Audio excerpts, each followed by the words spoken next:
एकादशी की कथा। सर्व सिद्धि प्रदायक माघ मास के शुक्ल पक्ष की इस एकादशी का नाम जया एकादशी है। इसके व्रत में भगवान कृष्ण की केशव नाम से पूजा की जाती है। इस व्रत को करने से भूत प्रेत पिशाच आदि योनियों में जाने का भय नहीं रहता। अनेकों जन्मों के पाप नष्ट हो जाते हैं। इस लोक और परलोक के सभी सुख प्राप्त होते हैं। एक बार धर्मराज युधिष्ठिर ने भगवान श्री कृष्ण से कहा, हे जनार्दन, आपने माघ मास के कृष्ण पक्ष की षटतिला एकादशी का अत्यंत सुंदर वर्णन किया है। अब आप कृपा करके माघ मास के शुक्ल पक्ष की एकादशी का क्या नाम है, क्या व्रत विधि है और उस दिन कौन से देवता की पूजा की जाती है, विस्तार पूर्वक कहिए। श्री कृष्ण ने बोले, हे पांडुपुत्र, इस एकादशी का नाम जया एकादशी है। इस व्रत के करने से मनुष्य ब्रह्म हत्या पापों से छूटकर स्वर्ग को प्राप्त होता है। पिशाच आदि योनियों से भी मुक्ति मिल जाती है। अतएव यह व्रत सभी को विधि पूर्वक करना चाहिए। अब मैं तुमको पद्म पुराण में एक कथा का वर्णन करता हूँ। देवराज इंद्र जो स्वर्ग के राजा हैं, वे वहाँ राज करते थे और अन्य सभी देवगण सुखपूर्वक स्वर्ग में रहते थे। एक समय इंद्र अपने नंदन वन में अप्सराओं के साथ क्रीड़ा कर रहे थे और गंधर्व गान कर रहे थे। उन गंधर्वों में प्रसिद्ध पुष्पदत्त तथा उसकी कन्या पुष्पावती और चित्रसेन तथा उसकी स्त्री मलिन भी थे। मलिन का पुत्र पुष्पवान, उसका पुत्र माल्यवान भी उपस्थित थे।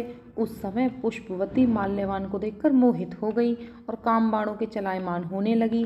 उसने रूप सौंदर्य हाव भाव आदि द्वारा माल्यवान को अपने वश में कर लिया।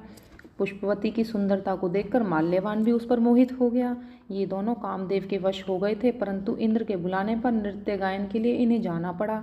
उन्होंने अप्सराओं के साथ गाना शुरू किया, परंतु कामदेव के प्रभाव से उनका मन न लगा और अशुद्ध गायन करने लगे।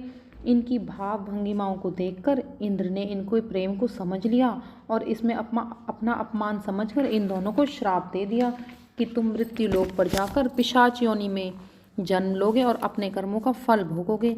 इंद्र का श्राप सुनकर ये दोनों अत्यंत दुखी हुए और हिमाचल पर्वत पर पिशाच बनकर अपना जीवन व्यतीत करने लगे। इन्हें रात दिन एक भी क्षण निद्रा नहीं आती थी। सौभाग्यवश देवयोग से एक दिन माघ मास के शुक्ल पक्ष की जया नाम की एकादशी आई। उस दिन इन दोनों ने कुछ भी भोजन नहीं किया, ना कोई पाप कर्म किया। वे दोनों अत्यंत दुखी मन से पीपल वृक्ष के नीचे बैठ गए। जब सूर्य अस्त हो चले तब रात्रि भर भी इन दोनों को सर्दी के कारण नींद नहीं आई।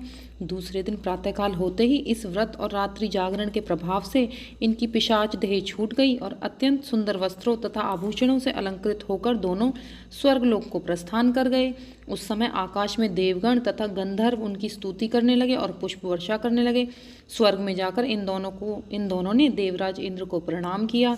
इंद्र ने इनके प्रथम रूप को देखकर अत्यंत चकित होकर पूछा, तुमने अपनी पिशाच योनि से किस प्रकार छुटकारा पाया, मुझे भी बतलाओ। यह सुनकर माल्यवान बोले, हे देव, भगवान विष्णु की कृपा और जया एकादशी के व्रत के प्रभाव से हमारी पिशाच देह छूट गई है।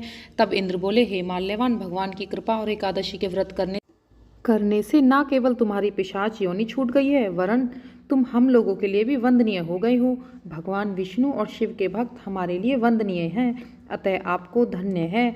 अब आप पुष्पावती के साथ जाकर वन में विहार करो।